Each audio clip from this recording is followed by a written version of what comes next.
Howdy. Controls are riveting with mystical gameplay. Those Martians become arrogant with elements of surprise until power succeeds in either your assistance or their galactic soar. I keep earthly record of close encounters in a pretty diary with an image of a butterfly and turn to dramatic screens for the unspeakable future because dozens upon thousands of deranged lasers have caused me trouble whenever I'm in the open space with planetary wishes. Greetings, Earthlings! We're the reversed force of sight, and you shall know your feelings when destruction may pass.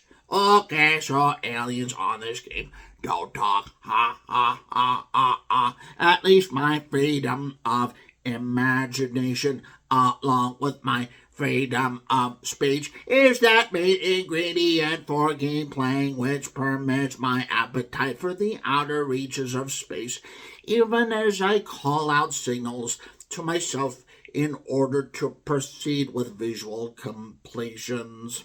Try to say my praise in the kind of vocal flow, only to love the scheme of tremendous goals so quickly, so energetically alien with rude metaphors and notions of prosperity, until you've become dormant with human races and galactic support to the point of aptitude. Your aptitude with those visual completions will dot you onto enemy onslaught, evasive moves, designations for slow lasers, and universal fortitude by armies of dynamic colors, although maybe an enemy's spiritual effects make you realize how local you are to various stars when opportunity is knocking at the door, for which you apply voluntary violence. Voluntary violence, that phrase is part of my open-minded alliterations to describe the objectives. But what's all this about volunteering in combat? Truth must be encountered as you attempt this game, or else everything will rot. We can be particular about the shifting controls and decide on the analog nature of Galaxian for the Atari 5200 because humans, akin to the Martians here, probably know their own appetite for playing such a beast. Ha ha ha ha. You can move slow and you can move fast or stop. Hence, there's progress with the speeding variations of UFO movement blueprint on the Atari 5200 involves strange creatures too. This edition of Galaxian provides use with strings of armies as lasers get more and more understood. Martians here exceed on their promise of death as you encounter hordes, dismantle their general means of destruction per army, or both of the above with the game's chilly or focused appeal. That's what I like about this game. Superior quality and inferior touch are present, leading to a mystical form of presentation that exceeds on odds but amplifies basics. A hardcore game of such nature stiffens your mind into focus and proceeds with gross examples. Negative equations and mistaken calculations put you in the pilot's artificial seat and add on to the chaotic mess you're doomed with, so any teasing creature in the galactic atmosphere is eventually proven to be wrong for being very strange to your progress. Try Galaxian for the Atari 5200, and my vague definitions will be applied in open space.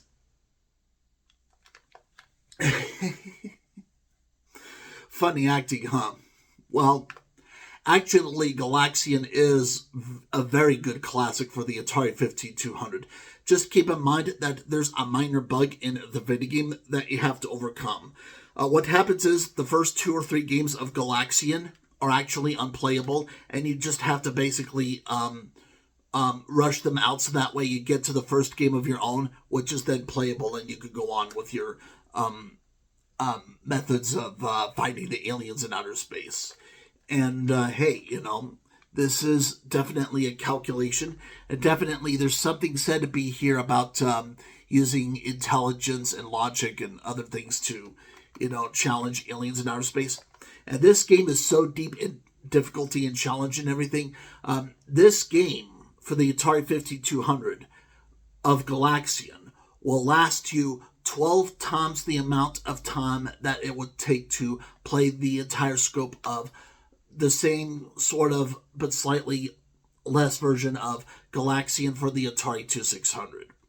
So, yeah, the Atari 5200 version of Galaxian will offer you like easily like over 60 hours of gameplay, whereas Galaxian on the Atari 2600 is more like a mini game with just a few hours to go on it. So innovation with options of numbers and difficulty switches and such, it does matter, and definitely there's a big difference between this and say this. I mean, obviously you're not going to get much difficulty innovation with this because there's not even a lot of switches to let innovation of difficulties be as possible as the 5200. I mean, obviously if you're looking for a game that would give you more difficulty, more challenges, more goals ahead, you would think that this would give you more options to, have different goals and different selections and different moves and different choices and different tools and such, whereas this is more likely to be just a quick action button on the fly in just a few moments of time, and that's the difference there. But you take care, and I hope you enjoy this review I have for Galaxian for the Atari 5200, and you take care. God bless.